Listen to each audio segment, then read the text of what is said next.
a todos los presentes. Buenas noches, doctor Luis, y a todos los participantes. Les saluda Stephanie Young, coordinadora académica de INLADES Capacitaciones.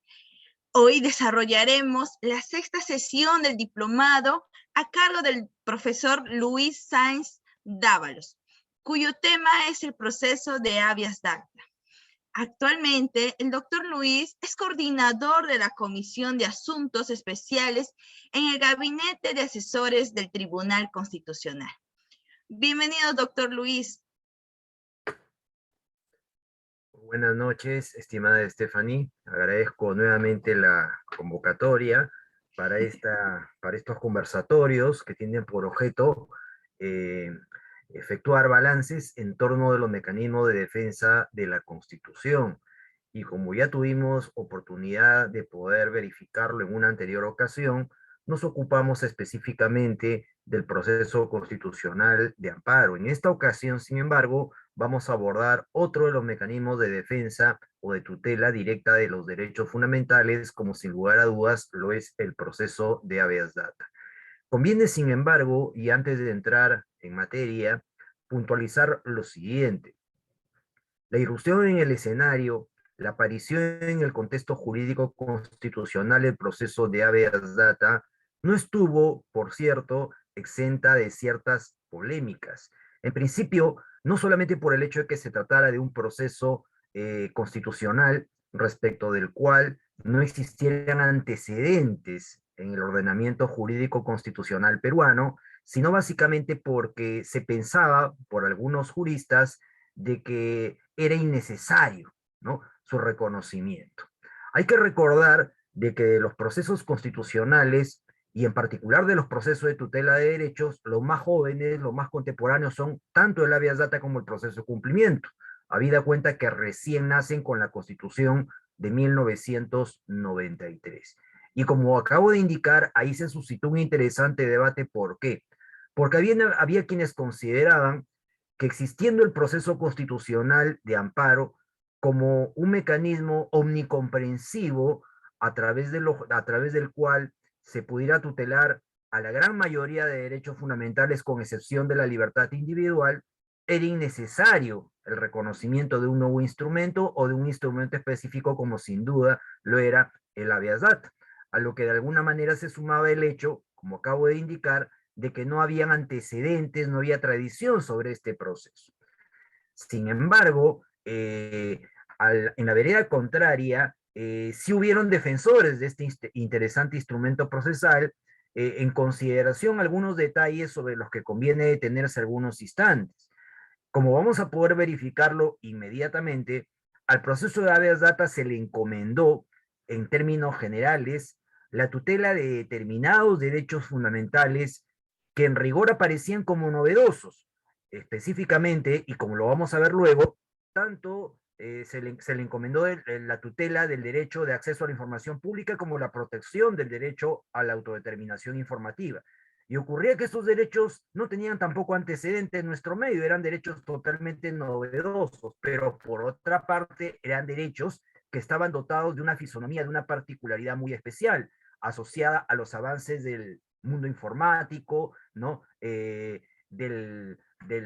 esquema tecnológico y por supuesto del manejo de datos. Entonces muchos consideraron de que evidentemente si estábamos reconociendo derechos con naturaleza especial o novedoso, de alguna manera había que crear un instrumento o a reconocer un instrumento que a su vez también resultara novedoso. Por lo demás, eso era lo que venía ocurriendo en el derecho comparado. Y efectivamente, habían algunos países en los que se empezaba recién a reconocer el proceso constitucional de habeas data como un instrumento de defensa de este tipo de derechos muy especiales, muy contemporáneos. A la larga y en medio de toda esta polémica terminó primando, obviamente, ¿no?, la postura de aquellos que consideraban indispensable proteger de manera especial, de manera típica, a estos derechos novedosos que recién aparecían en la norma constitucional de 1993. Y así es como finalmente quedó configurada la Constitución, ¿no? Y por supuesto el reconocimiento de este instrumento procesal, ¿no? Evidentemente, la vereda contraria siempre hubo quienes sostuvieron, insisto, la postura de que era innecesario porque muy de pronto podía haber sido simplemente útil hacer uso del proceso constitucional de amparo. Pero bueno, dejemos esa polémica en el pasado, habida cuenta de que en todo caso es un referente histórico que se presentó en su respectivo momento. Es bueno entonces partir de la idea de que el proceso constitucional de habeas data aparece pues dotado de una fisonomía propia desde la perspectiva tutelar. No va a proteger una amplia gama de derechos fundamentales como ocurre con el proceso constitucional de amparo, sino que va a proteger específicamente dos derechos de naturaleza bastante particular y, como acabo de indicar, bastante novedosa, bastante contemporánea. Tanto el derecho de acceso a la información pública como el derecho a la autodeterminación informativa. Y conviene entonces en ese sentido partir del análisis de ambos atributos fundamentales, porque ambos derechos están dotados de una fisonomía propia que requiere necesariamente ser explorada con algún detenimiento. En relación con el primer derecho, es decir, el derecho de acceso a la información pública, conviene en principio también dejar claramente establecido que no estamos hablando del tradicional, antiguo y bastante conocido derecho a la información. Cuidado, algunos creen de que es lo mismo el derecho ciudadano que tiene toda persona, ¿no?, a obtener información o a transmitir información que el derecho de acceso a la información pública. No, no, no, son cosas totalmente diferentes. El derecho a la información sí es un derecho antiguo, ¿no? Y es la capacidad que tiene toda persona, obviamente, tanto para acceder a todo tipo de información a través de los medios de comunicación social, como para también transmitirla, valiéndose a su vez de instrumentos que obviamente puede utilizar el individuo. Pero eso, que es el derecho a la información, no tiene nada que ver con el derecho de acceso a la información pública, que se trata de un derecho con una configuración propia y que más bien responde a las características del Estado democrático moderno.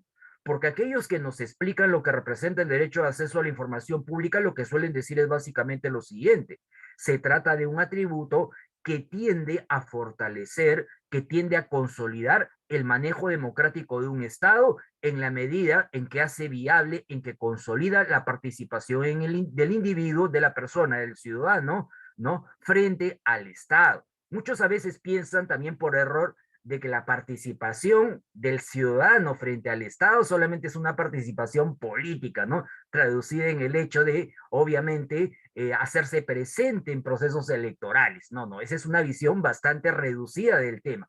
La participación en realidad tiene diversas maneras de configurarse y mucho cuidado, si ustedes revisan la Constitución, el derecho genérico a la participación ciudadana no solamente tiene matices políticos, uno puede participar en la vida social, puede participar en la vida económica, es decir, la participación tiene diversas variantes. Muy bien, en lo que respecta al acceso a la información pública, estamos hablando de una variante de participación, una de las tantas que existen. Pero ¿por qué se dice que esta participación de alguna manera consolida el proceso democrático o consolida las características del Estado democrático? Por una razón muy simple, porque a través del acceso a la información pública, el ciudadano puede controlar, puede fiscalizar el correcto manejo de lo que representa el Estado, siempre y cuando, por supuesto, el Estado no actúe de una manera, vamos a decirlo así, mañosa, manipuladora, como vamos a ver luego. ¿Qué cosa es en rigor el acceso a la información pública? ¿Cómo lo podemos definir de cara a lo que establece a la Constitución? Bueno, el acceso a la información pública es el derecho que tiene todo ciudadano, el derecho que tiene toda persona de solicitar ante el Estado, ante cualquiera de sus dependencias, ante cualquiera de sus reparticiones, todo tipo de información que en principio le resulte de interés, que le resulte obviamente no de necesidad en cuanto a su obtención. ¿Por qué? Porque todos sabemos de que el Estado en el fondo es una gigantesca fuente de información y la tiene de alguna manera distribuida a lo largo de sus órganos, de sus entes, de sus reparticiones. Muy bien, el ciudadano, como una manera de poder controlar o fiscalizar el manejo del poder o del poder estatal, tiene derecho a acceder a esa información que tiene el Estado, porque de esa manera es que también lo puede de alguna forma controlar, fiscalizar, ¿correcto?, vigilar o supervisar, ¿correcto? En el marco constitucional peruano, el derecho de acceso a la información pública tiene algunos matices, tiene algunas particularidades que es bueno aquí mencionar. En principio se trata de un derecho que a la luz de lo que dice la Constitución no requiere motivación alguna para ser ejercido. ¿Esto qué significa o cómo se traduce? Significa básicamente lo siguiente, que cuando un ciudadano requiere o solicita información ante el Estado o ante cualquiera de sus dependencias, no necesita explicar, motivar o justificar las razones del por qué requiere la información. Simplemente la pide y correlato de esa petición, el Estado tiene la obligación, el imperativo de entregarle la información. Es decir, el Estado no podría, en otras palabras, decirle a un ciudadano, ¿y para qué quiere usted esta información? ¿Para qué la necesita? ¿Cuál es la razón o la circunstancia a título de la cual usted me requiere esta información? No, eso no es viable, por lo menos como regla general. El ciudadano tiene derecho de acceder a la información y para tal efecto no necesita justificar o explicar las razones, los motivos del por qué requiere la información. Simplemente la pide y el Estado le tiene que dispensar obligatoriamente la misma.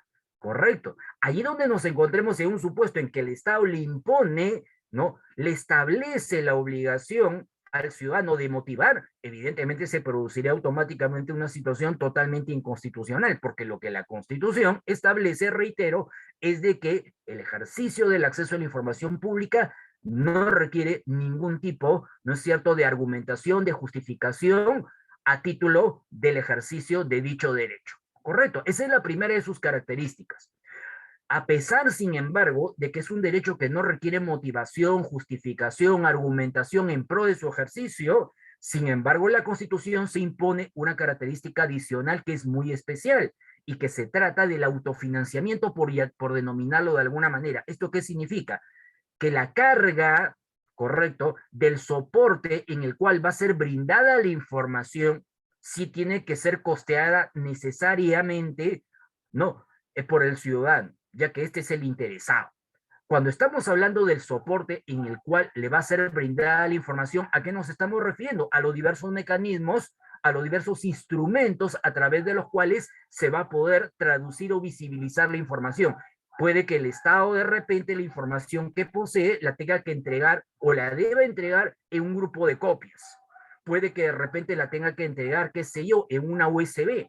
Puede que de repente la tenga que entregar en un disco duro o en algún tipo de soporte digital. Bueno, de acuerdo con el mandato constitucional, la carga en el sufragio, en el solvento de lo que representa ese soporte, sí debe correr a cargo del ciudadano, porque el ciudadano es el directo interesado y obviamente el Estado no puede perjudicarse, el Estado no puede suponer cuántas peticiones de información va a recibir. Sí tiene la obligación de entregar la información, eso ya lo hemos dejado plenamente establecido, pero sin embargo el ciudadano tiene a su vez, ¿no es cierto?, el deber de sufragar el monto que suponga el pedido. Correcto. Entonces, en esos términos es que se configura necesaria e inexorablemente lo que representa este derecho. A esas dos características, correcto, que acabo de mencionar, se sumaría otra que tiene básicamente un carácter instrumental y que de alguna manera, creo yo, no equivocarme, que ha quedado un poquito en el limbo, o más que en el limbo, ¿no? En las interrogantes, su tratamiento en el marco del nuevo Código Procesal Constitucional del año 2021. Dice la Constitución que la información debe ser entregada, ¿no es cierto?, en el término que establezca la ley. Y ahí surge un interrogante, ¿cuánto es el periodo que puede demorarse el Estado para entregar la información? Bueno, en línea de principio de eso depende mucho o está muy asociado al hecho de lo complejo que pueda resultar la información. Pero sin embargo, se admite, ¿no? Se admite pacíficamente que ese periodo no podría ser un periodo ilimitado, un periodo obviamente demasiado extenso. Normalmente deberían ser 10 días, ¿no? En el Código Procesal Constitucional del año 2004 se establecía de que el periodo, ahí había una discusión, se establecía que el periodo, ¿no?, que tenía el Estado para entregar la información equivalía a 7 días. Actualmente, la, la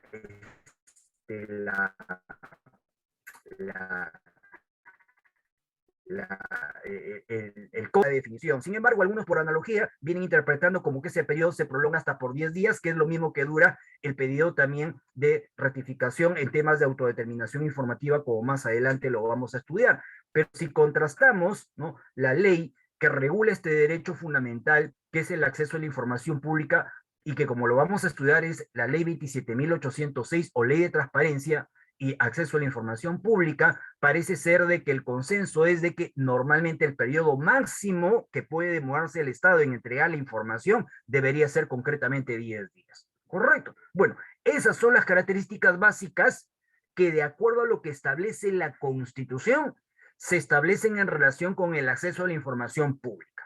Pero así como este derecho es muy importante, porque como les acabo de indicar, de alguna manera consolida la participación del individuo en el control del Estado y de alguna forma, y como luego lo vamos a estudiar, rompe con esa nefasta cultura del secreto tan arraigada tradicionalmente en nuestro medio.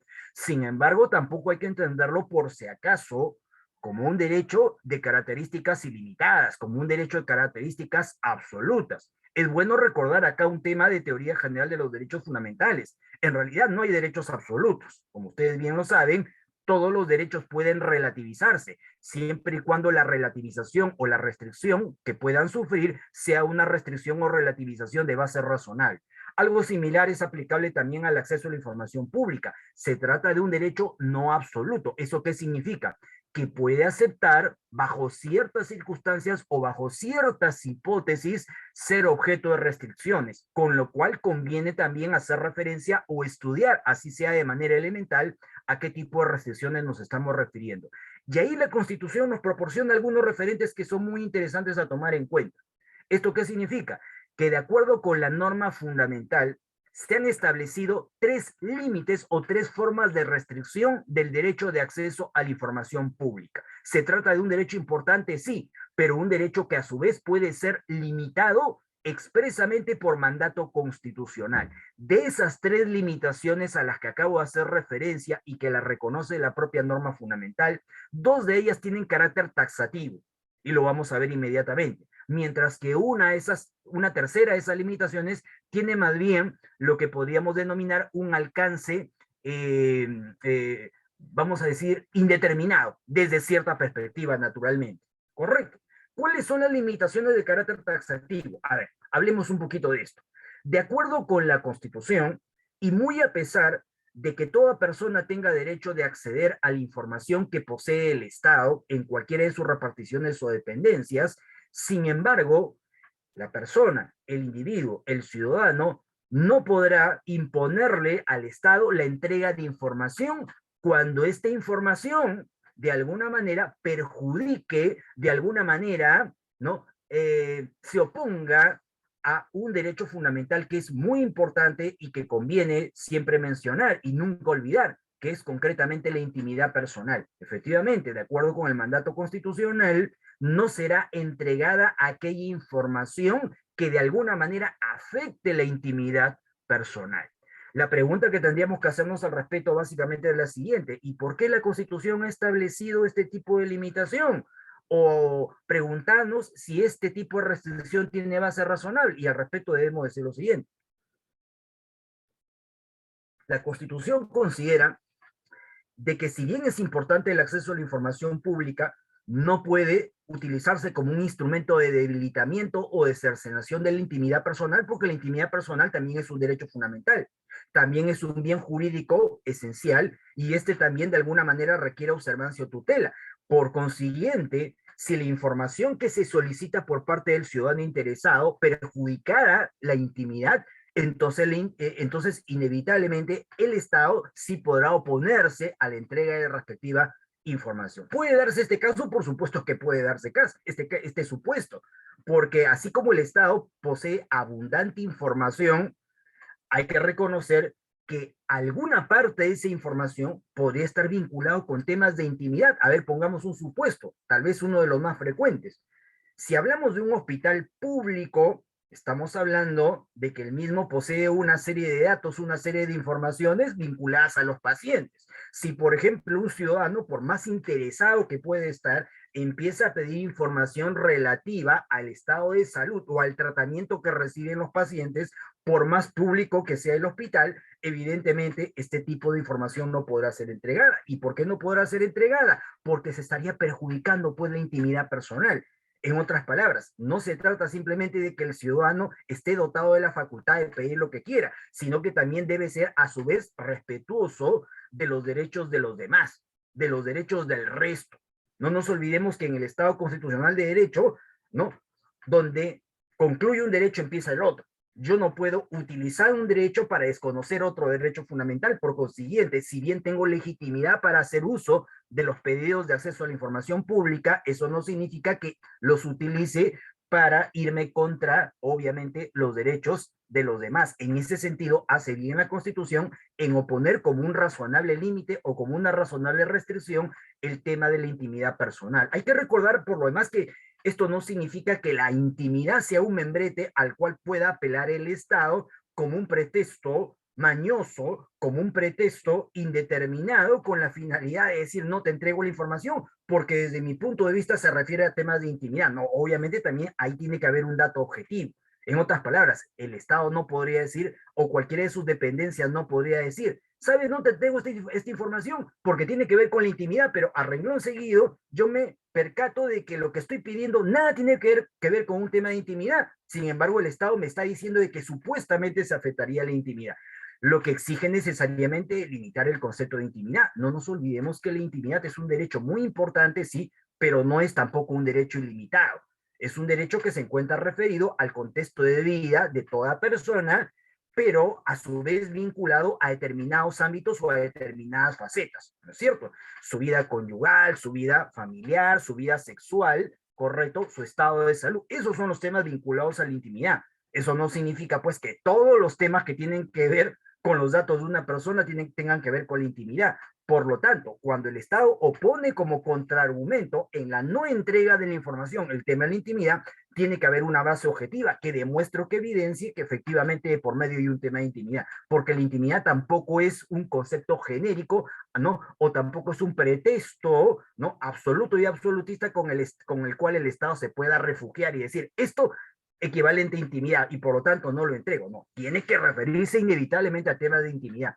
Y eso de alguna manera tiene que ser, pues, evidenciado, ¿correcto? Tiene que ser de alguna manera explicado, así sea mínimamente por parte del Estado, que en este caso es la entidad, que se va a oponer a la entrega de esa información. ¿Correcto? Esto es muy importante tomarlo en cuenta. Entonces, nadie está diciendo que el Estado no tenga la facultad o que no esté dotado, obviamente, de la capacidad para denegar el pedido de acceso a la información pública en salvaguarda de la intimidad.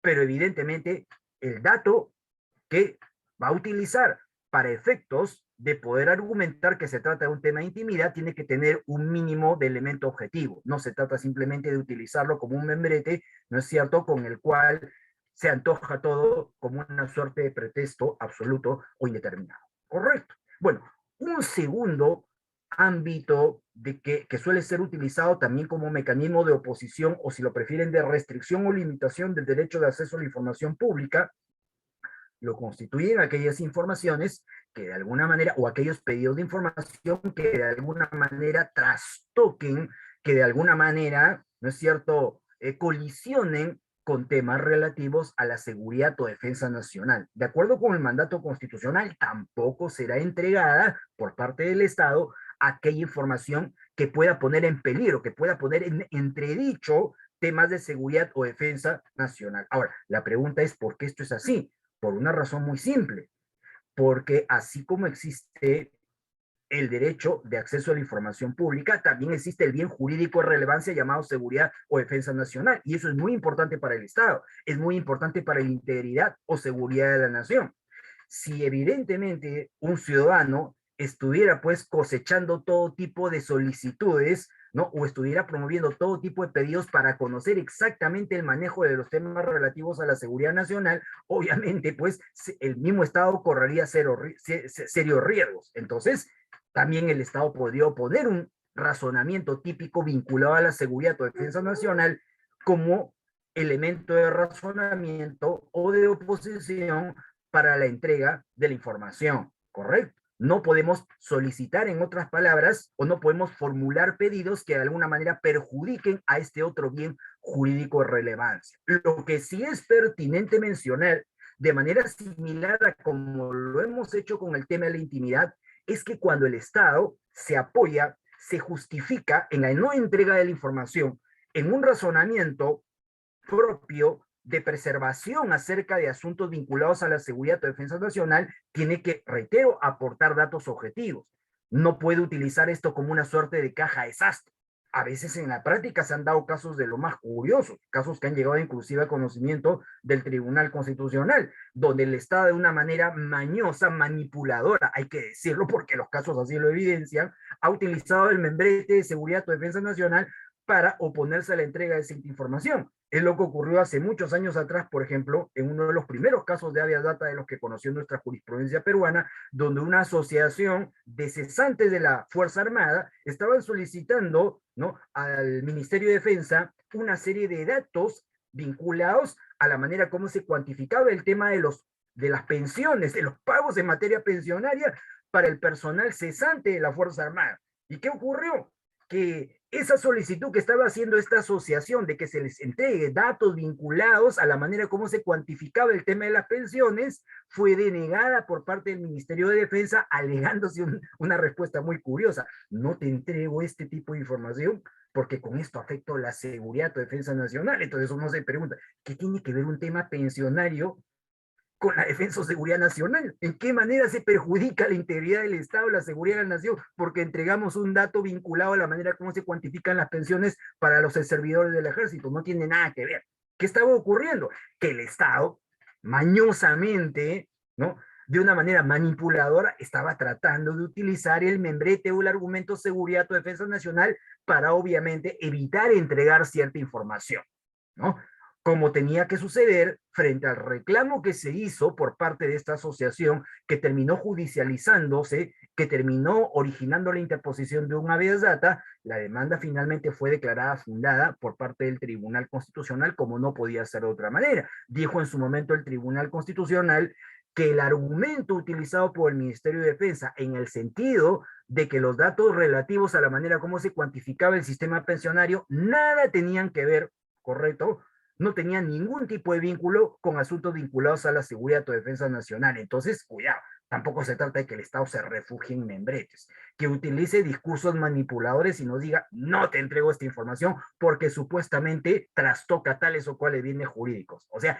ese argumento no puede ser utilizado si de por medio no hay un respaldo de carácter objetivo. Eso, por si acaso, ténganlo también bien en cuenta. Entonces, esas dos circunstancias, que son netamente tasadas por mandato constitucional, son típicos límites del derecho de acceso a la información pública. Pero no es el único, o no son los únicos. Como ya les había anticipado, hay 3 limitaciones. Lo que sucede con la tercera limitación es que más bien sí tiene un carácter más abierto, porque según esta tercera limitación, tampoco será entregada a aquella información pública que de alguna manera, ¿correcto?, esté exceptuada por el legislador, ¿no?, al amparo de lo establecido por una ley. ¿Esto qué significa? Significa que cuando la ley ha dispuesto que ciertas informaciones no puedan ser entregadas, allí efectivamente el Estado tampoco tendrá la obligación, tampoco tendrá el imperativo de otorgar la información. Aquí estamos hablando de una típica cláusula que remite a la voluntad del legislador, a la voluntad regulatoria condicionada a lo que disponga la ley. Si la ley me dice que esta información no debe ser entregada, efectivamente no deberá ser entregada. Pero aquí surge un debate muy interesante. ¿Esto significa que el legislador pueda definir que no entrega la información que le viene en gana? No, tampoco es así. Cuidado. Lo que el legislador puede establecer como información, vamos a decirlo así, sensible o no susceptible de entrega, es información que tiene que tener algún tipo de justificación, ¿correcto? Como en efecto la tiene, por ejemplo, el tema relativo, ¿no?, a la reserva tributaria o el tema relativo al secreto bancario. Efectivamente, yo no puedo como ciudadano pedir datos relativos, por ejemplo, a los ahorros de una persona en un banco del Estado. tampoco puedo pedir datos vinculados solamente porque así se me antoja, ¿no? A, obviamente, las obligaciones tributarias de cualquier ciudadano, ¿correcto? Entonces, allí la ley sabiamente, efectivamente, ha dicho, cuidado, esto tampoco te lo voy a entregar, ¿por qué? Porque hay una garantía de reserva legal, ¿correcto? Pero ahí estamos hablando de supuestos donde se está correctamente utilizando la reserva como fórmula de restricción o de oposición al derecho de acceso a la información pública. Pero como acabo a su vez de indicar, esto tampoco significa carta blanca para que el legislador defina qué es lo que podría ocurrir si, por ejemplo, mañana el Parlamento de la República dijera, ¿saben? Por mandato de la ley, vamos a establecer que todos los datos relativos a la remuneración del personal que trabaja para el Congreso o los datos relativos a la remuneración de los congresistas es un tema reservado. Por lo tanto, nadie puede acceder a eso. No, allí estaríamos hablando de un típico supuesto de manipulación por vía del legislador, de un típico caso de una norma carente de base razonable. Si ese fuese el caso, si ese fuese el supuesto, inevitablemente allí sí podríamos plantear un proceso constitucional, en este caso un proceso de habeas data, y pedir e inclusive la eventual inaplicación de una norma que tenga ese tipo de alcances. Entonces, cuidado, a pesar de que la Constitución dice que la información exceptuada por la ley tampoco será entregada por parte del Estado o cualquiera de sus dependencias, implícitamente se entiende que lo que el legislador determina como no entregable debe tener necesariamente una base razonable, porque si nos encontráramos con un absurdo, y un absurdo sería evidentemente que el Estado se invente fantasiosamente una serie de categorías no entregables, eso sería desde todo punto de vista reclamable, invocable, y por ende podríamos hacer uso del proceso constitucional de habeas data para defender el derecho fundamental de acceso a la información pública. En nuestro medio, y quiero detenerme algunos instantes en esto porque es un ámbito muy poco explorado, pueden darse casos también, y esto en algún momento lo ha advertido la jurisprudencia, de típicas limitaciones a lo que ya de por sí resulta excepcional. A ver, para que ustedes me entiendan bien.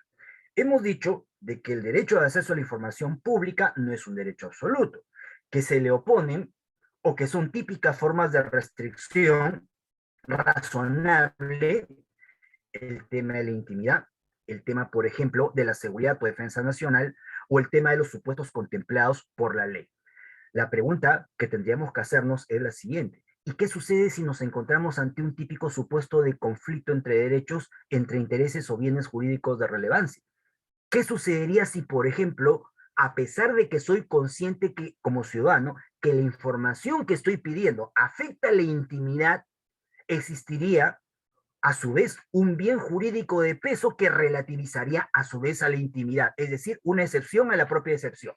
¿Podría darse este caso? Sí, podría darse este caso. A ver, les voy a poner una hipótesis típica del laboratorio universitario para que ustedes razonen, para que ustedes piensen, por ejemplo. ¿Qué sucedería si, por ejemplo, yo le solicito, ¿no?, a un hospital público donde ha venido recibiendo tratamiento un candidato a la presidencia de la República? No estoy hablando de ninguna persona en particular, simplemente es hipótesis de trabajo. ¿Qué sucedería si yo le pido a un hospital público donde ha venido recibiendo tratamiento médico un candidato a la presidencia de la República, correcto, información vinculada a un mal de salud mental que padece ese candidato? La pregunta que yo les haría es la siguiente: ¿tendría legitimidad el ciudadano para pedir ese tipo de información? ¿Quién tendría razón, el ciudadano o tendría razón el hospital a negarse a entregar ese tipo de información? Porque lo más probable es que no la entregue aduciendo el tema de la intimidad. Pero sin embargo, acá hay otro tema que es tanto, ¿no?, o igual de importante que la intimidad. ¿No existiría acaso un interés por parte de la colectividad de que efectivamente no cualquier persona llegue a detentar el más alto cargo, es decir, la más elevada de las magistraturas de la nación? Cualquier persona que, por ejemplo, sufra de un grave mal de salud mental podría libremente impedir de que la prensa, los medios de comunicación o cualquier ciudadano en particular pueda investigar si una persona realmente está o no capacitada mentalmente para ejercer la presidencia de la República. Se podría dar un caso de ese tipo. Si se da un caso de ese tipo, automáticamente se produciría un fenómeno de inversión de reglas, en el cual, evidentemente, estaríamos hablando de incluso limitar la intimidad personal, pero en defensa de un interés ciudadano mucho más relevante. Pero acá se produciría un fenómeno bien paradójico, ese tema de intimidad, esa característica de no motivación que hace algunos instantes hemos mencionado o comentado, aquí sí sería indispensable, porque no se trata de que cualquier persona pida la historia clínica de un candidato a la presidencia, no tiene que haber algún argumento que eso justifique. Y solo si yo motivo el interés por el cual hago ese tipo de solicitudes, es que realmente de por medio podría efectivamente darse luz verde a ese tipo de pedido. En fin, yo les menciono este tipo de supuestos porque pueden darse en la práctica. Por cierto, la jurisprudencia ha dejado establecido que pueden haber casos de límites a los propios límites. Entonces es un tema muy interesante sobre el cual todavía no se ha investigado mucho en nuestro medio, pero que es bueno que evidentemente en algún momento sea materia de exploración. Por lo demás, obviamente la regla por encima de lo que ya he mencionado en relación con el derecho de acceso a la información pública, con las características de ese contenido que posee y con los límites que le rodean, es bueno también mencionar de que en la jurisprudencia peruana se han desarrollado algunos aspectos de lo más interesantes. Cuando el ciudadano solicita la información y efectivamente el Estado queda obligado a entregarla, en principio, eso no significa tampoco, y como lo dice la casuística, que puede entregar la información como le viene en gana. Tampoco significa eso. Cuidado. La jurisprudencia ha sido muy clara en decir, si un ciudadano o si varios ciudadanos te piden información, la información que tú tienes que entregar debe responder a determinadas características. ¿Cuáles? La certeza, por ejemplo, la precisión, la actualidad en la información y el carácter integral o completo de la información. Menciono esto ¿por qué? Porque a veces, y discúlpenme que a cada rato utilice el mismo término, porque decirlo de alguna manera, mañosamente el Estado manipula también el sentido que tienen los pedidos de información. Y efectivamente, a veces da a entender que va a entregar la información, pero la entrega como le viene en gana. A ver, recordemos qué pasó en el famoso caso Willo Rodríguez. A ver, este es uno de los casos más bonitos que llegó a conocimiento del Tribunal Constitucional hace muchos años atrás. Miren ustedes, se trataba de un ciudadano que a su vez tenía la condición de investigador en temas históricos. Y resultaba de que este ciudadano, que a su vez le gustaba hurgar en temas históricos de carácter político, venía realizando, ¿no?, una indagación acerca de los viajes que venían realizando los expresidentes de la República, pero centró su atención específicamente en el periodo, ¿no?, que detentó el poder o que ejerció el gobierno el señor Alberto Fujimori, a quien todos conocemos. Correcto, entonces el señor Willo Rodríguez le presentó al Congreso de la República un pedido de información para que no es cierto, para que se le proporcionara datos acerca del número de viajes que había realizado en ese momento el expresidente Fujimori. Ahora, ustedes se preguntarán por qué le pidieron esto al Congreso de la República. Muy simple, porque como bien lo saben, por mandato constitucional, quien autoriza los viajes del presidente de la República, ¿no?, es necesariamente el Congreso de la República. El presidente no puede salir del país si el Congreso no le da el visto bueno. Entonces, cada oportunidad en que viaja fuera de nuestro país, fuera de nuestras fronteras, un presidente tiene que contar con el visto bueno del Congreso de la República, y generalmente cada pedido, cada solicitud para salir fuera del país supone la emisión de una resolución legislativa. En consecuencia, ¿eso qué significa? Que el dato acerca del número de viajes que realiza un presidente de la República necesariamente lo tiene que tener el Congreso, sí o sí, en base al número de resoluciones legislativas que ha expedido de autorización de salida del presidente de la República. Bueno, ¿qué ocurrió con el señor Willo Rodríguez? Le solicitó al Congreso de la República que le entregara la relación detallada del número de viajes, ¿no?, o de los viajes completos que había realizado el señor Alberto Fujimori durante el periodo que había gobernado. Y resulta que el Congreso le entregó la información, en principio, con lo cual deberíamos decir se acabó la discusión. Pero como el señor Willo Rodríguez era un investigador bastante minucioso, no se contentó únicamente con la información o con los datos que le dio el Congreso, sino que utilizó a su vez otras fuentes de información. Hizo cruce de información. Bueno, yo creo que esa es la mejor manera de comportarse si uno es realmente un investigador riguroso. Entonces, el señor Willow Rodríguez, así como tenía el paquete, ¿no es cierto?, conteniendo las resoluciones legislativas de autorización de salida del presidente fuera del país, a su vez cruzó esa información con datos, ¿no?, manejados por parte de la prensa. Como ustedes saben, en cada ocasión en que el presidente sale fuera del país, normalmente la prensa informa, ¿no? El presidente salió a tal país, salió a tal convención, salió a tal actividad, etcétera, etcétera. ¿Y qué ocurrió? Que en el cruce de información, el señor Willow Rodríguez detectó que habían algunos, ¿no?, algunas informaciones que había realizado la prensa sobre salidas del presidente fuera del territorio nacional que no tenían respaldo en ninguna resolución legislativa, por lo menos en ninguna de aquellas que había otorgado el Parlamento. ¿Eso qué significaba? ¿No? Corroborar que la información que le habían entregado al interesado, en este caso al señor Willow Rodríguez, no era información completa. ¿Qué cosa era lo que había hecho el Congreso? El Congreso le había entregado, en otras palabras, un paquete de información, pero incompleto. Entonces, como le había entregado información incompleta, que no detallaba con exactitud el número de viajes que realmente había realizado el presidente, el señor Will Rodríguez le reclamó al Congreso y el Congreso no le hizo caso. Como consecuencia que no le hizo caso, el señor Willow Rodríguez decidió promover un proceso constitucional de habeas data, lo que dio lugar en última instancia a un pronunciamiento por parte del Tribunal Constitucional, en el cual el Tribunal Constitucional que dijo: la información que se requiere necesariamente debe responder a determinadas características. No se trata de que el ciudadano pida la información y el poder público o cualquiera de sus dependencias le entrega la información que le da la gana o como quiere o como se le antoja. No, la información tiene que responder a determinadas características. Y ahí se habló, pues, de la certeza, de la precisión, de la actualidad, ¿no?, y de la integralidad o completud. Correcto. En otras palabras, dijo: no me vas a entregar la información, tu Estado, como te viene en gana. No, la información tiene que responder a tales o cuales supuestos. Porque si tú no cumples con esos supuestos, entonces estás violando el derecho de acceso a la información pública. ¿Se dan cuenta lo importante que puede resultar? Y sobre todo para el ciudadano. No es que yo me voy pues a una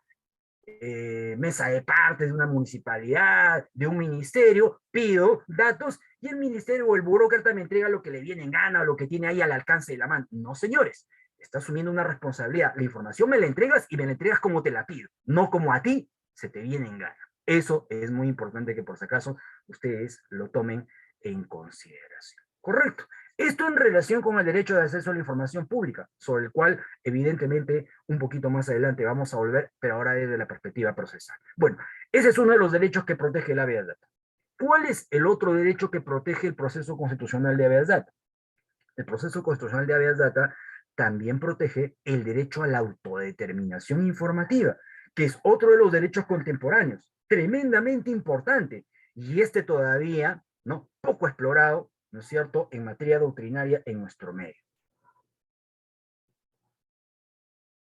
¿Qué es el derecho a la autodeterminación informativa? Algunos doctrinarios peruanos, en mi percepción, y lo digo con el mayor de los respetos, de una manera equivocada, de una manera distorsionada, suelen entender el el derecho a la autodeterminación informativa como una suerte de garantía reforzada de la intimidad. Yo creo que ahí comete un error. Normalmente existe una relación entre la autodeterminación informativa y la intimidad, pero no todos los aspectos que representa la autodeterminación informativa tienen que ver con temas de intimidad.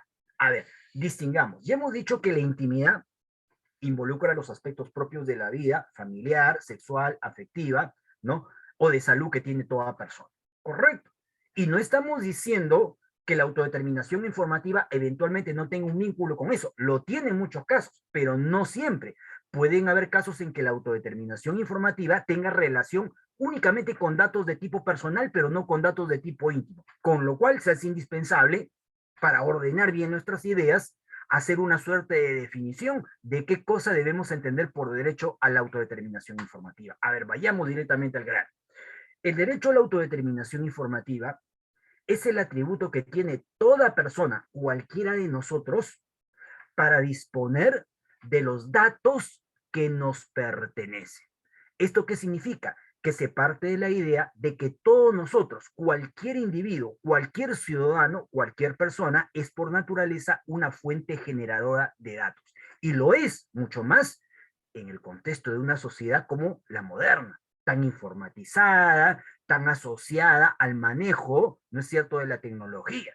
En otras palabras, todos nosotros en el mundo moderno nos hemos convertido en instrumentos generadores de datos de tipo personal. Y comprobar esto es bien sencillo, tremendamente sencillo. Y para poder corroborar esta afirmación, qué mejor que nuevamente utilizar el factor experiencia, el factor experimental. Yo los invito a que luego de esta charla hagan el experimento más fácil y sencillo que podemos hacer cualquiera de nosotros. Vayan ustedes, prendan su internet, prendan su computadora, ingresen al internet, métanse en un buscador, al Google por excelencia, e ingresen su nombre. Correcto. Bueno, van a darse con la siguiente sorpresa, o van a encontrarse con la siguiente sorpresa. Al ingresar su nombre al Google, el Google a su vez los va a remitir a cualquier cuales de repente ustedes no conocían que existían. ¿Y esto a qué se debe? Se debe a que nuestros datos, aquello pasado luego a ser, ¿no?, manejados, a ser instrumentalizados a través de todo tipo de bancos, a través de todo tipo de registros, muchos de ellos de carácter público, otros de carácter privado. Pero ¿por qué se manipula? ¿Por qué se instrumentaliza? ¿Por qué circulan los datos personales? Porque nosotros mismos los hemos generado y no tenemos la capacidad de poder dominar, de poder determinar cuál es el horizonte, cuál es el destino que le van a dar a nuestros datos personales. Simplemente están ahí en el mundo informático, ¿no?, navegando sin que muchas veces nosotros conozcamos. Desde luego, mucho más fuerte es, ¿no es cierto?, el manejo o la instrumentalización de datos mientras más conocida es la persona. Mientras obviamente menos desconocida es, de repente es un poquito más improbable de que este manejo, esta instrumentalización de datos circule libremente, ¿no? O por lo menos con amplia envergadura. Pero mientras más conocidos somos, nuestros datos navegan y navegan de una manera indeterminada y en muchos casos indiscriminada. Claro, obviamente desde una perspectiva, ¿no?, genérica, muchos podrían decir, ¿qué tiene de malo que mis datos circulen por ahí o naveguen en el Internet? Al contrario, yo me debería sentir contento porque yo quiero ser popular, quiero que todo el mundo me conozca.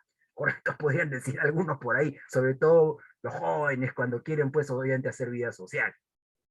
Pero el tema no es de que nuestros datos circulen por ahí libremente. El problema se presenta cuando esos datos que empiezan a circular terminan generando perjuicios, terminan generando complicaciones en nuestra vida, porque es muy, ¿no es cierto?, irrelevante si, por ejemplo, lo que circula por ahí es un dato tan elemental como, por ejemplo, una fotografía formal que alguna vez nos tomamos en la universidad, pero ¿qué sucede si, por ejemplo, el dato que circula por ahí es un dato que de alguna manera sí nos perjudica? Y de hecho pueden presentarse todo tipo de perjuicios con diversa escala o intensidad. A ver, pongamos aquí algunas hipótesis de trabajo. Imaginemos, ¿no?, que yo actualmente ya soy un profesional consolidado, tengo no solamente mi título profesional, tengo grado de magíster, tengo grado, ¿no es cierto?, de doctor en Derecho, tengo hasta un postdoctorado en Europa, etcétera, etcétera.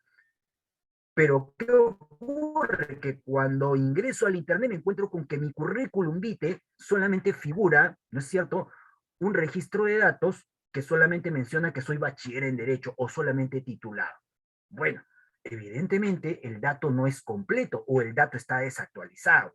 ¿Puedo tener interés en que el dato sea actualizado? Sí, por supuesto, porque a mí me interesa de que no solamente, si me van a conocer, me conozcan como un simple, no es cierto, graduado, sino que puedo tener interés en que evidentemente se conozca toda mi trayectoria.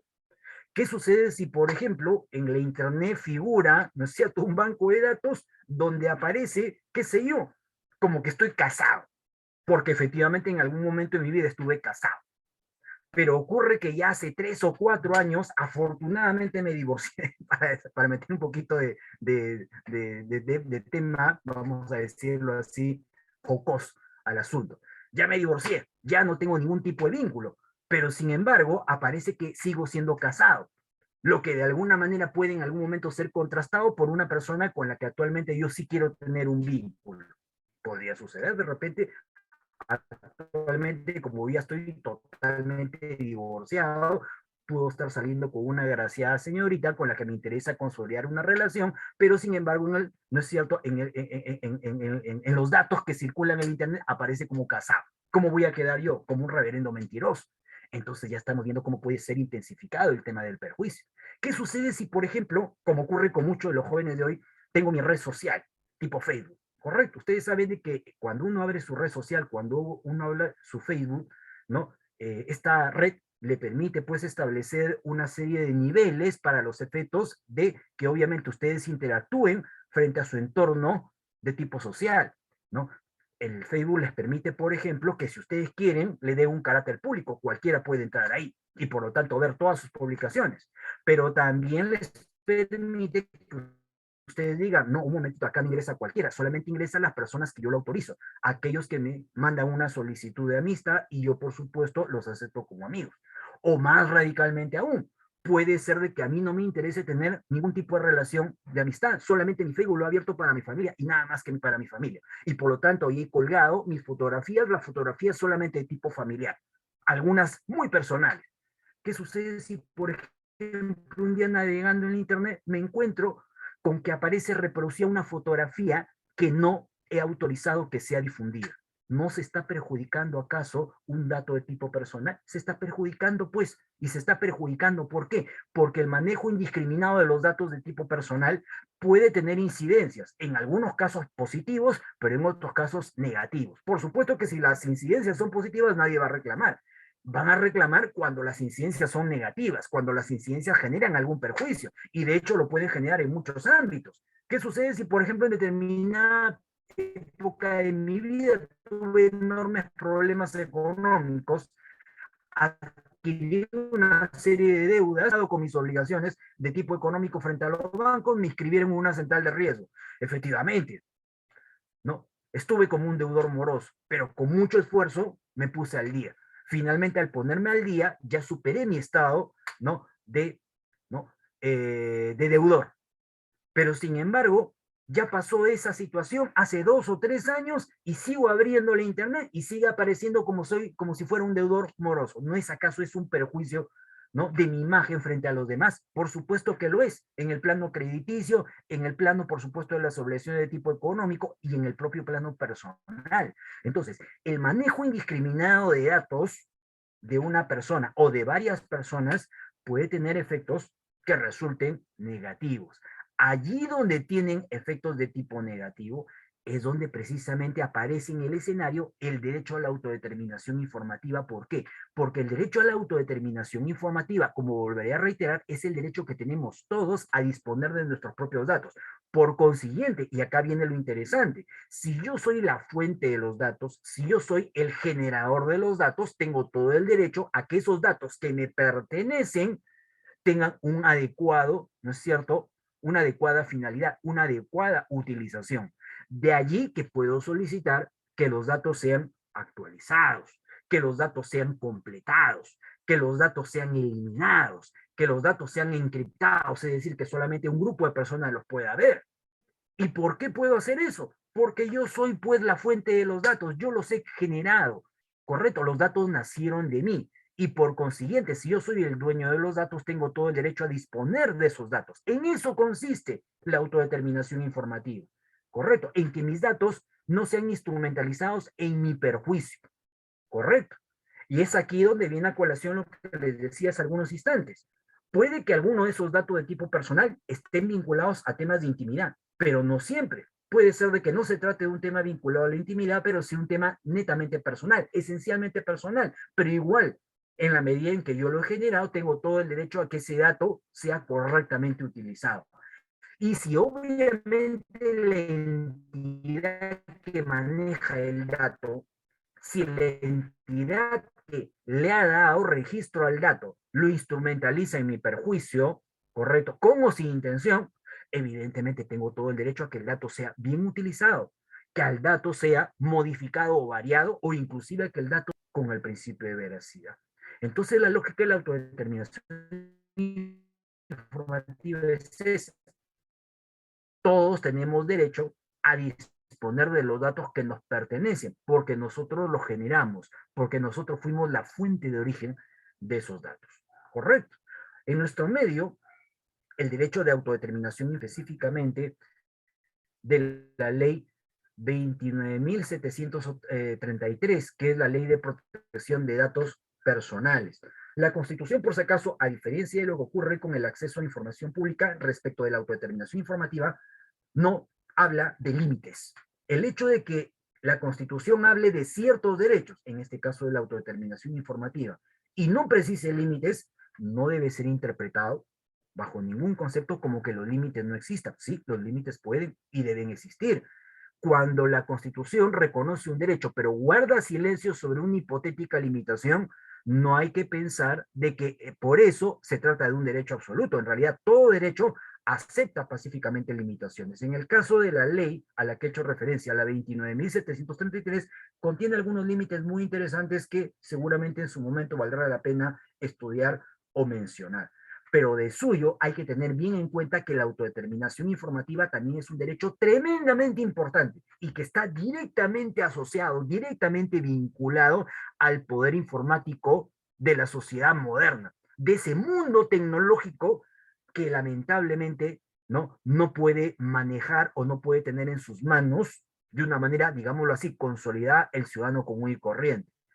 Lo único que puede hacer es tratar de que los datos, que por lo menos a uno le pertenecen, no sean mal utilizados, porque evidentemente esa mala utilización sí puede generar un grave daño, un grave perjuicio. Eso por si acaso, ténganlo bien en cuenta. Correcto.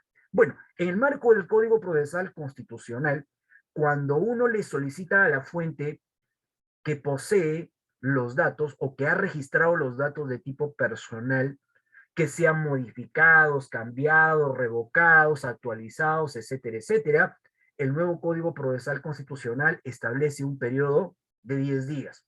Correcto. O sea, el ciudadano tiene el derecho de pedirle a la entidad que posee, ¿no es cierto? O que es, ¿no? En la que registra los datos, que obviamente proceda al cumplimiento de la solicitud que formulamos. Que los elimine, que los modifique, que los actualice, etcétera, etcétera. Y para eso, ¿no? La Constitución, el Código Procesal Constitucional del año 2021 establece un periodo de 10 días como máximo, ¿ya? 10 días, por cierto, hábiles. Hay que entenderlo de esa manera. En el Código Procesal Constitucional del año 2004 el periodo era mucho más, solamente se hablaba de 2 días.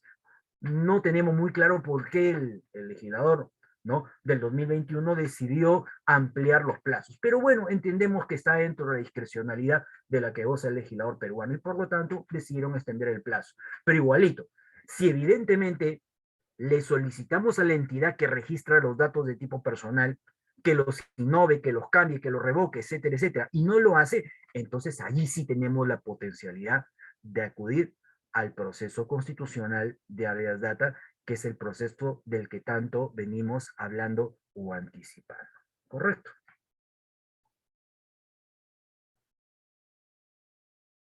Ahora bien, hablemos de algunos detalles procesales y hagámoslo de una manera sumaria para que también demos un espacio evidente para las preguntas que seguramente van a darse en esta ocasión.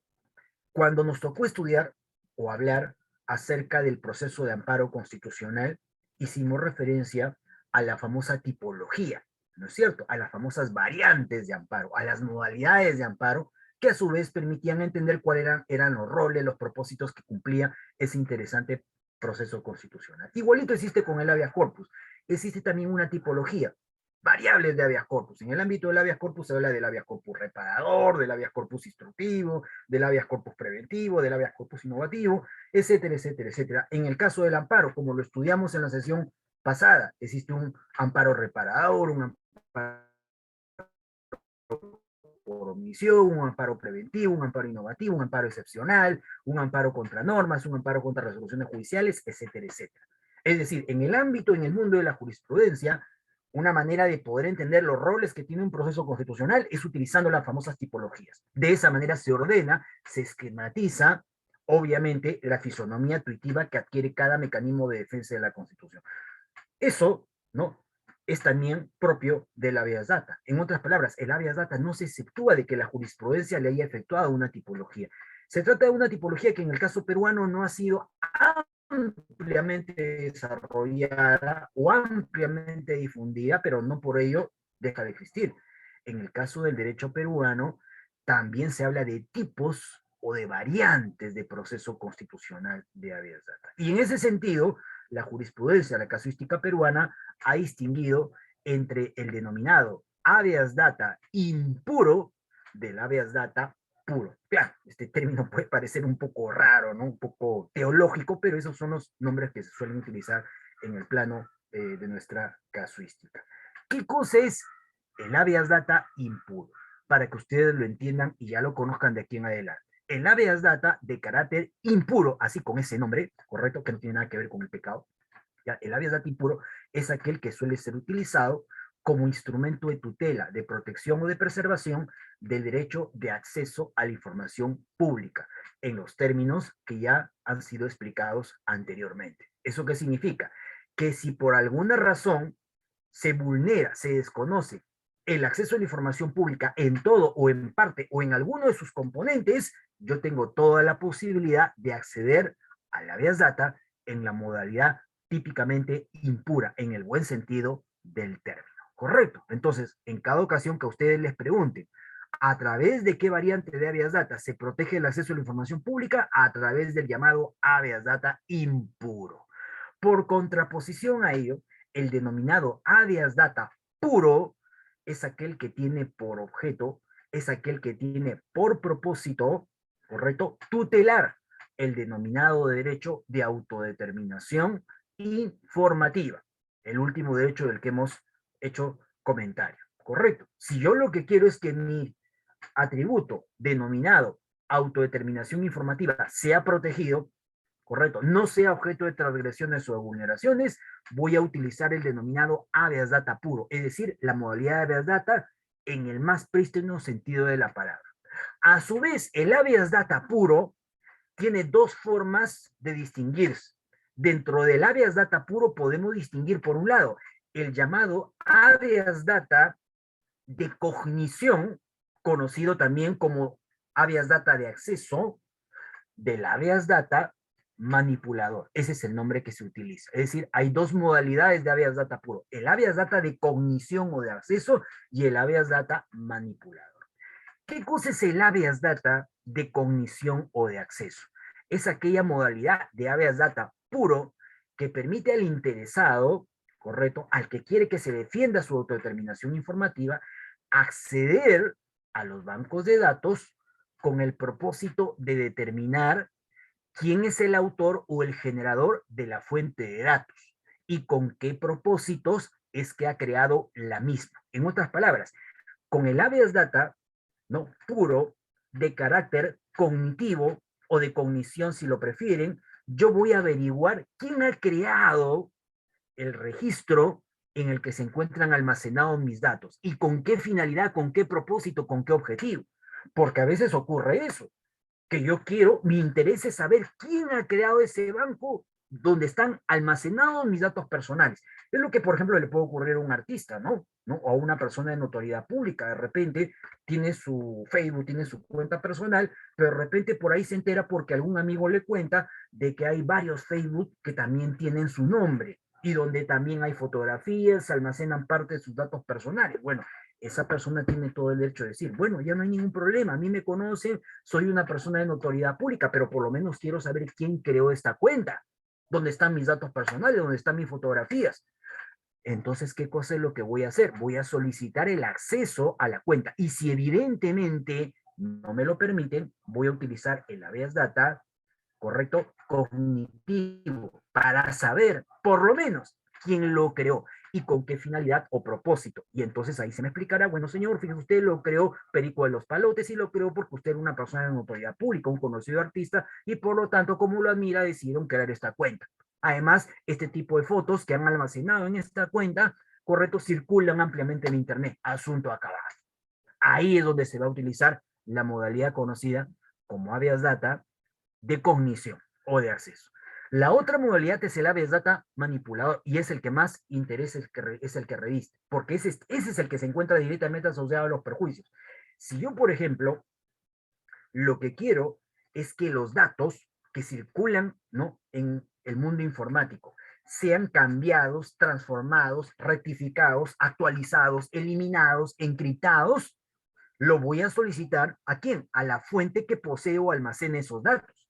Pero si la fuente que posee o genere esos datos, o perdón, o que almacene esos datos, se niega, correcto, a darles el tratamiento que yo quiero que se le dé, correcto, a que, por ejemplo, se rectifique mi nombre porque lo han consignado de manera equivocada, a que se rectifique, qué sé yo, mi estatus laboral y se diga realmente lo que soy, a que, por ejemplo, se rectifique mi estado civil y se diga lo que realmente viene ocurriendo actualmente, a que de repente se diga exactamente el estado de mi situación financiera y no que se me siga considerando un deudor moroso, correcto, yo tengo todo el derecho a que eso se cambie, a que se actualice. Pero si no se quiere hacer, no se quiere modificar, no se quiere eliminar, entonces evidentemente voy a tener derecho a demandar a la fuente que posee esos datos. Y ahí es donde voy a solicitar al juez constitucional que los datos sean cambiados, transformados, modificados, eliminados, etcétera, etcétera. ¿Qué modalidad de habeas data voy a utilizar ahí? Precisamente su nombre lo dice, el habeas data manipulador. Manipulador, ¿por qué? Porque tiene por objeto darle una variación, un cambio, una transformación, una mutación al tema de los datos personales. Correcto. Ese es el sentido del nombre, ese es el sentido del membrete, ese es el sentido de la nomenclatura, por si acaso. Ténganlo ustedes bien en cuenta. En nuestro medio hay casuística, tanto en habeas data de carácter impuro como en habeas data de carácter puro. Y en habeas data de carácter puro, sobre todo, se ha hecho un cierto desarrollo, no tan profundo, pero sí, a fin de cuentas, un desarrollo respecto de los temas vinculados, por sobre todo, al habeas data de carácter manipulador. Ahí, por supuesto, todavía hay bastante arena por explorar, pero inevitablemente se trata de uno de los aspectos de mayor interés. ¿Correcto? Bueno, entonces son esos dos derechos fundamentales los que protege este importantísimo proceso constitucional. Hablemos de algunos detalles procesales muy breves. En el marco del Código Procesal Constitucional del año 2004, la tramitación procesal que se le daba al proceso habeas data era prácticamente idéntica a la del proceso de amparo. Correcto, con algunos matices, con algunas variedades. En aquella época, hablo del código anterior, el del 2004, no se exigía, por ejemplo, el patrocinio por parte del letrado. En eso más bien se parecía el habeas data al habeas corpus. Correcto. Sin embargo, por razones que ahorita no vamos a explorar, sería demasiado largo en todo caso en este momento abordarlas, pero tal vez en la lógica de fortalecer el derecho de defensa, el legislador del Código del año 2021 ha optado por considerar que inevitablemente todos los procesos de tutela de derechos requieren, con excepción del habeas corpus, patrocinio de letrado. Y por consiguiente, ya el habeas data tiene que ser necesariamente, ¿no es cierto?, promovido por parte del interesado, pero con la asesoría, con el apoyo, obviamente, de un especialista, que en este caso es concretamente un abogado. En lo que respecta a los otros matices procesales, el proceso de habeas data sigue teniendo cierta similitud en esencia con el amparo, pero como el amparo, como lo comentábamos en la sesión pasada, ha sufrido algunas variaciones en el terreno de la tramitación procesal, es lógico suponer que estas variaciones han tenido una directa repercusión también en el proceso de habeas data. Ustedes recordarán que en la parte final de la otra sesión, cuando hablamos del proceso de amparo, dijimos de que se había introducido algunas notas muy esenciales. Se había eliminado la facultad de rechazo liminar, por ejemplo. Correcto. Y más bien se había impuesto una diligencia especial conocida como la audiencia, ¿no es cierto?, que necesariamente debe realizarse a los 30 días de haberse interpuesto la demanda constitucional. Bueno, eso mismo ocurre con el proceso de habeas data. En otras palabras, en el proceso de habeas data tampoco puede haber rechazo liminar hoy en día, y más bien lo que sí hay es una audiencia especial que se va a realizar por parte del juzgador competente para conocer del proceso de habeas data al cabo de los 30 días de haberse interpuesto la demanda. En esa audiencia especial, con litis de por medio, es decir, escuchando la posición de ambas partes, el juzgador decidirá si efectivamente se vulneraron o no se vulneraron los derechos fundamentales, o si por el contrario concurre alguna causal de improcedencia. Eso es en esencia lo que representa el proceso de habeas data. En lo relativo al tema de la competencia, se aplican pues los criterios que hoy en día ha optado por desarrollar o enfatizar el legislador del Código del año 2021, ¿no? El juez competente es, en el caso de Lima, el juez constitucional. Y en aquellos lugares donde no existen jueces constitucionales o salas constitucionales, el juez competente será obviamente el juez civil o el juez mixto del lugar donde se tiene obviamente almacenado el dato o donde se produce obviamente la vulneración del derecho de acceso a la información pública. Por lo demás, el proceso de habeas data es un proceso que se tramita en doble instancia a nivel judicial y se tiene todavía la posibilidad, porque el ordenamiento lo permite, de acceder al Tribunal Constitucional. Conviene recordar, y con esto vamos a acercarnos otra vez al comienzo de nuestra disertación, ¿no? En un detalle que en su momento originó polémica. Ojo que cuando la Constitución del 93, de 1993, fue aprobada, el proceso de habeas data no solamente había sido reconocido como un instrumento que protegía el acceso a la información pública y el derecho a la autodeterminación informativa, sino que en esa época la propia Constitución decía que también el habeas data podía ser utilizado para proteger derechos como, por ejemplo, la intimidad, la propia imagen, el derecho de rectificación. Bueno, en esa época, un amplio sector de la opinión pública criticó severamente esta postura asumida por el constituyente porque se consideraba que el habeas data podía ser mal utilizado como un instrumento de control de la prensa. Entonces se dijo, no, un momentito, señor, esta parte es peligrosa. Y efectivamente parece que esas críticas fueron tan severas que no bien aprobada la Constitución del 93, se emprendió un proceso de reforma constitucional y esa parte se eliminó. Y el habeas data quedó como actualmente quedó. Es decir, solamente como un instrumento de protección, solo de la autodeterminación informativa y solo del derecho de acceso a la información pública. Y es producto de ese tipo de temperamento que evidentemente hoy en día ya tiene un amplio desarrollo jurisprudencial. Claro, por supuesto que en esa época en que se aprobó la Carta del 93, tal vez estos argumentos tendientes a decir, ¿no? Es peligroso de que el habeas data sirva como un instrumento mediante el cual se proteja la propia imagen, ¿no? La intimidad, se proteja, por ejemplo, el derecho de rectificación, ¿no? Pueden ser mal utilizados porque estábamos hablando pues de un periodo en el que todavía no salíamos del todo de la situación propiamente dictatorial. Pero bueno, el tiempo pasa, la situación cambia. La pregunta es, hoy en día podríamos tener un modelo de habeas data que también involucra la protección especializada de estos derechos. Yo creo que podría darse el caso. No necesariamente, ¿no? Las situaciones son iguales en todas las épocas o en todas las circunstancias. Pero en fin, simplemente eso explica históricamente el por qué en su momento, ¿no? Se dio un proceso de reforma constitucional tendiente a eliminar del ámbito de protección de la habeas data este tercer paquete de derechos, ¿no? ¿No? El derecho a rectificación, el derecho a la propia imagen, ¿no es cierto?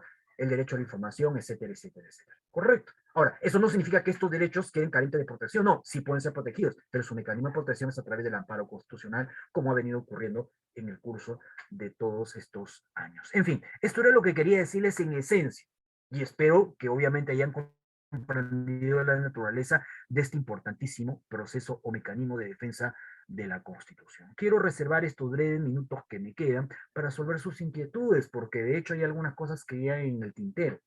Y la otra oportunidad o en la sesión anterior yo no pude hacer eso, no pude hacer eso porque el tratamiento del proceso de amparo es demasiado amplio, demasiado largo y más bien ahí sí me faltó tiempo.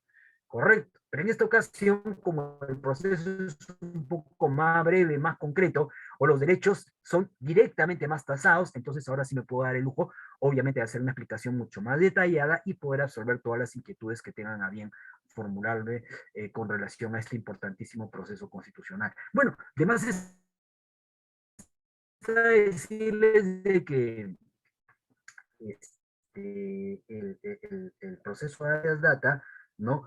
Ha recibido algunos cambios, como ya lo no, pero hay algunos textos especializados que se dedican al análisis de este interesantísimo proceso constitucional. Una de las publicaciones que, por ejemplo, realizamos en el Centro de Estudios Constitucionales en la época que tuvimos la dirección de publicaciones, fue precisamente un volumen colectivo destinado al análisis de este proceso constitucional. Claro, este volumen colectivo evidentemente se desarrolló en el contexto del código pasado, el del 2004, pero en esencia sus aspectos doctrinarios continúan siendo de interés, continúan siendo de mucha actualidad y además es una obra de acceso público. ustedes la pueden encontrar en la página web del Tribunal Constitucional. Estoy hablando de este volumen, no es cherry publicitario, simplemente la idea de que si ustedes tienen interés en investigar sobre este interesantísimo proceso constitucional, que es el habeas data, vayan a la página del Tribunal Constitucional, ingresen a la sección del Centro de Estudios Constitucionales y se van a poder bajar completita esta obra sin ningún tipo de carga de tipo económico. Bueno, en esencia eso quería decirles y quedo totalmente llano a absorber sus inquietudes, sus interrogantes. Muchas gracias.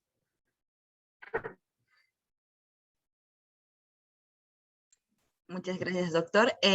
Si algún participante desea, hacer alguna pregunta, está dispuesto el doctor a Sí, responder. pueden ser escritas o directas, ¿sabes? Como lo deseen. Puede ser escrita o directa, como dice el doctor. No hay ningún problema. ¿Alguien? Bueno, si no hay ninguna pregunta, concluimos con la sesión. Muchas gracias y nos vemos el día de mañana. Dicen todo claro. El día de mañana nos vemos a las 8 con el doctor Fernando Delgado en la sección número 7. Muchas gracias a todos. Gracias, doctor. Todo estuvo claro. Gracias. Muchas gracias, hasta luego, ¿eh? Hasta la próxima, ya nos encontramos. Que les vaya bonito. Muchas gracias, doctor, cuídese. Muchas gracias, muchas gracias.